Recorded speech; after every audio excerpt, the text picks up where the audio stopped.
OC প্রদীপ কত টাকা লেনদেন করলে এত বড় বড় সিনিয়র লয়াররা বারবার করে যাওয়ার ধৃষ্টতা দেখান?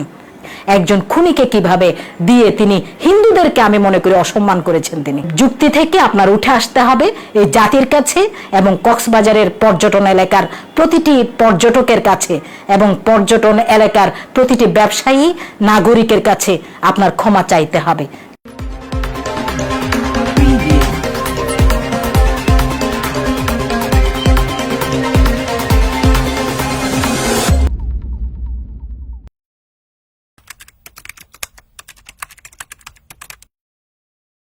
আমরা অ্যাডভোকেট রানা দাশগুপ্তকে অত্যন্ত শ্রদ্ধা করতাম, এখনো করি না তা নয়, তবে তিনি ভুল এবং বিপর্যয় আনবার জন্য দাঁড়িয়েছেন। তিনি একজন অসাম্প্রদায়িক ব্যক্তি হিসেবে,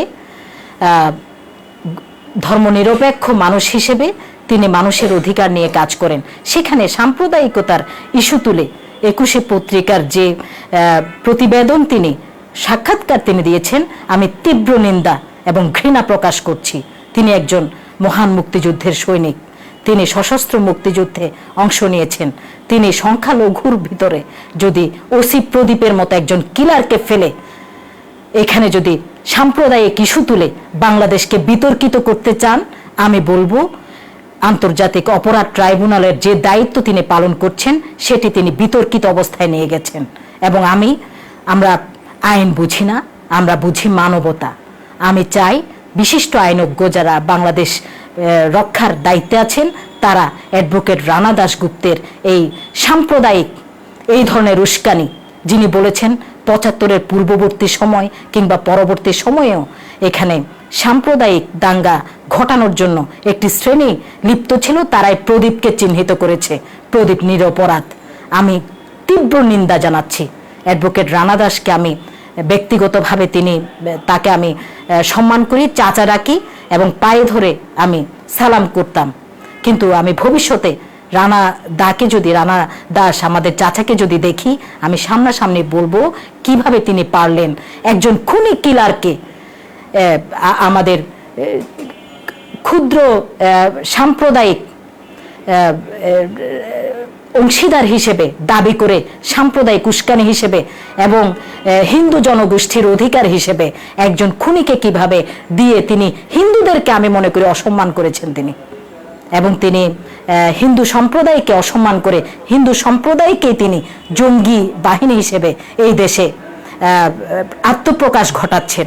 আমি হিন্দু সম্প্রদায় নেতাদেরকে বলবো, ওসি প্রদীপ হিন্দু হোক, আমরা তো মুসলিমদের বিরুদ্ধেও দাঁড়াই। মাননীয় প্রধানমন্ত্রী তো নিজের দলের নিজের ছাত্রলীগকে তিনি সঠিক করেছেন, যুবলীগকে তিনি নিজ আত্মীয়কে পর্যন্ত তিনি বর্জন করে তিনি নিরপেক্ষ একটি দল সৃষ্টি করার কাজে ন্যস্ত রয়েছেন, যিনি আজকে বিশ্ব মানবতায় জাতি ধর্ম বর্ণ নির্বিশেষে রোহিঙ্গা জনগোষ্ঠীকে 16 লক্ষ মানুষকে ভাত খাওয়াবেন বলে শপথ নিয়েছিলেন এবং ইউএন তাদেরকে ভাত দিচ্ছে। সেখানে সাম্প্রদায়িক উস্কানিমূলক অ্যাডভোকেট রানা দাশগুপ্ত চাচার সেই কথাটি মানতে পারলাম না।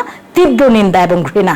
এই যুক্তি থেকে আপনার উঠে আসতে হবে এই জাতির কাছে এবং কক্সবাজারের পর্যটন এলাকার প্রতিটি পর্যটকের কাছে এবং পর্যটন এলাকার প্রতিটি ব্যবসায়ী নাগরিকের কাছে আপনার ক্ষমা চাইতে হবে। কারণ ওসি প্রদীপ অসংখ্য ধর্ষণ করেছিল নারীদেরকে এবং ভূমিদস্যুতা করেছে, হত্যা করেছে পাখির মতো, যিনি কুকুর পর্যন্ত বাঁচতে দেননি, যিনি শিক্ষিত তরুণদের বিরুদ্ধে একটি হত্যার পিছনে দেখুন 50 জনকে তিনি হত্যা করেছেন। তিনি আসামি না হয়ে তিনি 50 জন 100 জনকে আসামি করে আজকে আসামিরা কিন্তু প্রত্যন্ত অঞ্চলে ঘুরে বেড়াচ্ছে, লুকিয়ে আছে। সিনহা মোহাম্মদ রাশেদ যদি সেদিন হত্যা না হতো, ওসি প্রদীপের পায়ের ফাঁকে পড়ে যদি তার শেষ নিঃশ্বাস না যেত, তবে বোধহয় আরো হত্যা হতো এখানে। তাই অ্যাডভোকেট রানা দাশগুপ্তকে বলবো, মানুষের পক্ষে কাজ করছিলেন, এখনো মানুষের পক্ষে আপনার এসে ক্ষমা চাইতে হবে।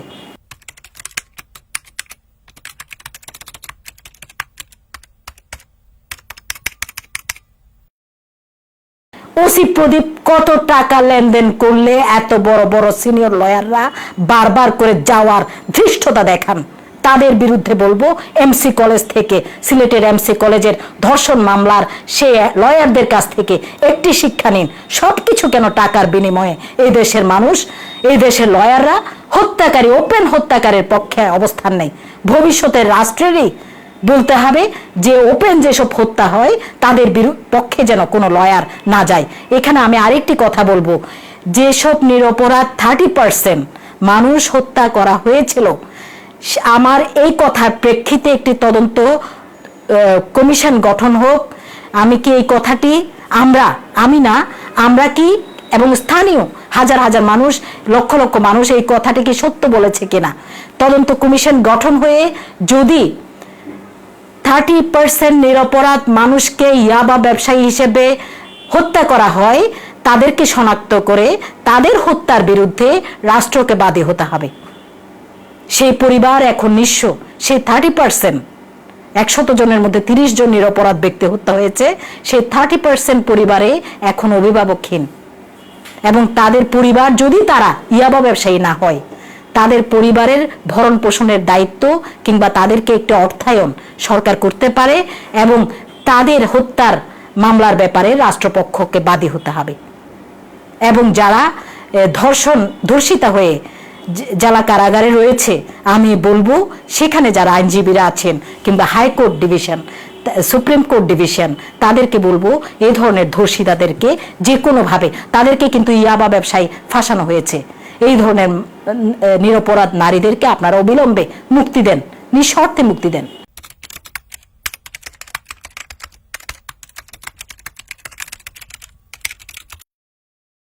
কক্সবাজার জেলা পুলিশ বাহিনীর অভ্যাসটুকু এতটা নষ্ট হয়ে গিয়েছিল, তারা বিভিন্ন ঘর দখলেও ভূমিদস্যুদের, ইয়াবা ব্যবসায়ীদের সহযোগিতা করেছিল। অপরাজনীতির পিছনে ইয়াবা ব্যবসা একটি বড় ভূমিকা, কারণ তাদের বড় টাকা থাকে, তারা টাকা লেনদেনে অভ্যস্ত করেছে। তারা, পুলিশ কখনো এসে দালাল সৃষ্টি করেনি। দালাল সৃষ্টি করেছি আমরা যারা সমাজে আছি, আমরা যারা অপব্যবসাকে ধারণ করছি, আমরাই কিন্তু থানায় দালাল প্রেরণ করেছি। তারা ঘর দখল করার প্রক্রিয়ায় আমরা আগে দেখতাম শুধুমাত্র নৈরাজ্যবাদীরা ঘর দখল করতে যেত, পুলিশ সহযোগিতা করত ঘর সে অসহায় মানুষদের। কিন্তু পরবর্তীতে আমি দেখেছি তারা অন্যায় করতে করতে ঘর দখল করতেও পুলিশ আদেশ দিচ্ছে। ফোন করেছি পুলিশ সুপারকে, ফোন ধরেননি, বন্ধ রেখেছেন। জেনেছি ওসি সাহেবকে ফোন দিয়েছি, কেন ঘর দখল হচ্ছে, আপনারা কেন পুলিশ দাঁড়িয়ে ঘর দখল করাচ্ছে, কেন ঘরের মানুষদেরকে মারা হচ্ছে। ওসি সাহেব আমাকে জানাচ্ছেন যে এটা এসপি সাহেবের নির্দেশ। তাইলে তো বুঝবো, তাইলে হত্যাও হচ্ছে এভাবেই। তখনই আমার চোখ খুলে গিয়েছে। আমি অনুসন্ধান করেছি, দেখেছি অসহায় একমাত্র বিধবার অঞ্চলের নিধি একমাত্র সন্তানকে হত্যা করা হয়েছে। দেখেছি একমাত্র একটি নৌকা যার আছে, যে জেলে মাছ ধরে খায়, যার ঘরে একটি পাত্রে 5 জন। দেখুন, আমার কথা বলতে কিন্তু আমার লোমও খারাপ হচ্ছে, কারণ আমি এসব ঘটনা খুব কাছে থেকে দেখেছি। যার ফলে আজকে 21 পত্রিকার জনাব আজাদ তালুকদারকে আমি নিজ মুখেই বলেছি আমি এই ব্যাপারে কথা বলতে চাই। আমি চাচ্ছি ভবিষ্যতে সংশোধনের পথ থেকে আমাদের সোনার বাংলার, আমাদের লক্ষ্যে ভিশন 2021, ভিশন 41-এর দিকে যেতে হবে। পুলিশ বাহিনী ঘর দখল করতে করতে আমরা দেখেছি খরুলি অঞ্চলে যে ঘরে 5 জন বধির রয়েছে, 5 জন মানুষ বিকলাঙ্গ রয়েছে, পুরো পরিবারটি ছিল আপনার বিকলাঙ্গ একটি পরিবার, কেউ অন্ধ, কেউ বধির, কেউ মাথা খারাপ, শুধুমাত্র একটি ছোট্ট ছেলে দফতরের কাজ করে। সেই ঘরটি পর্যন্ত পুলিশ দখল করে দিয়েছিল ইয়াবা ব্যবসায়ীদেরকে, কারণ ইয়াবা ব্যবসায়ীদের বড় বড় পেট্রোল পাম্প হয়েছে, ইয়াবা ব্যবসায়ীদের বড় বড় হোটেল হয়েছে। ভবিষ্যতে এগুলো চিহ্নিত করতে হবে, কিভাবে দিনে দিনে এত টাকার মালিক হয়ে যায় এবং তাদের ইন্ধনে তাদের টাকা পেয়ে ঘর দখল হচ্ছিল। এবং বিভিন্ন হত্যার বিরুদ্ধে আমি দাঁড়িয়েছিলাম, আমার সাথে কখনো তারা সহযোগিতা করতে চায়নি। একেবারে চাপে পড়ে যখন দেখতো সত্যের পক্ষে, সত্যের তো জয় হবেই, দিন শেষে আমি যে পক্ষে কথা বলেছি সে পক্ষের জয় হয়েছিল, তবু হত্যাকে আমরা থামাতে পারিনি, কিন্তু সিনহা মোহাম্মদ রাশেদ হত্যার মধ্য দিয়ে হত্যাকে আমরা দমন করতে পেরেছি।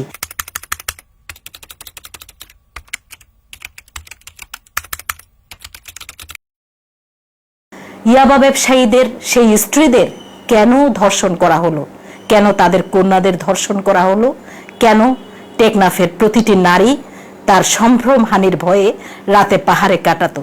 বারবার আমি পুলিশ সুপারের মুখোমুখি হয়েও তার সদুত্তর পাইনি, এবং আমাকে এক ধরনের গত 2 বছরের এই অরাজকতার সময় আমাকে কোণঠাসা করে রাখা হয়েছিল।